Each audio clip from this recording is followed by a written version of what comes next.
Well, unless you're living in 1996, you're going to want to get rid of this deck because essentially no one runs MDs anymore. MDs. Kind of cool, but I don't know, man. It's super dated.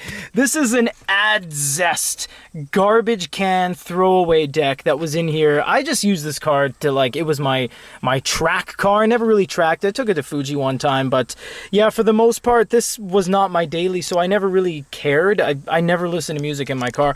How to get this off is you have to take off this bolt to get this off, to get this off, to get this off, to get this off. Once you do, it's very easy to replace your deck. Let's get started. I have owned 57 cars, and this is the only car I've ever owned that actually used a nut to lock down the shift knob. And I'm going to take it off either way when I export because people steal crap from the port, but it is interesting to see that people, well, they had to design it to do that so that people wouldn't steal your shift knob.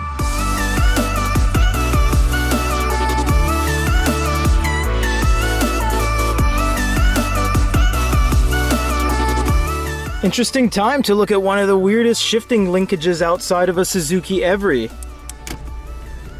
See how that all works? That's pretty crazy. So it's really just the same thing as a shifter that goes up like that.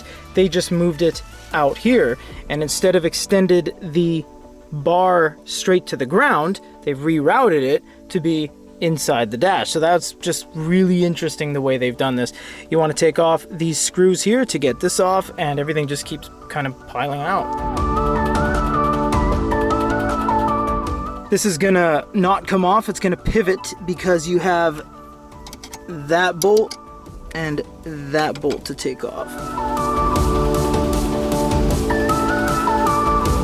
From the back of this, you want to just remove all the harnesses and the ground from it, and then you'll tackle these side screws here.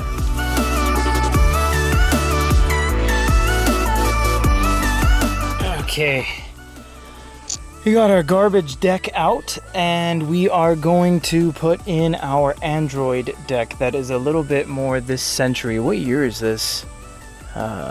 It doesn't actually say, but we can look from the model number later. Next important thing, this is the one that goes to the Adzest deck that we took out, right? It's connected to here. This is your OEM harness. You don't want to screw with that. This is your Honda harness right here. After you disconnect that, you leave that there. That's your OEM. And this is the rat nest you're going to work on. So what we're going to do is undo all of these, put this with the deck that we're selling, keep this, and wire in our new deck with each individual color matching all the colors.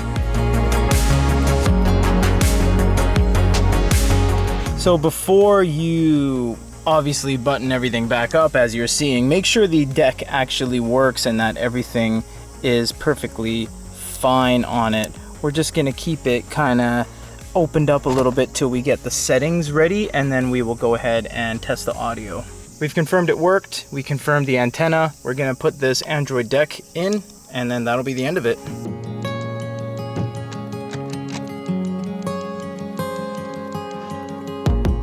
All right, it's all in there, popped back in its little clips, and we're going to start buttoning this up because we have tested the deck and it works perfectly fine. Tested the radio. Yep, everything's good to go.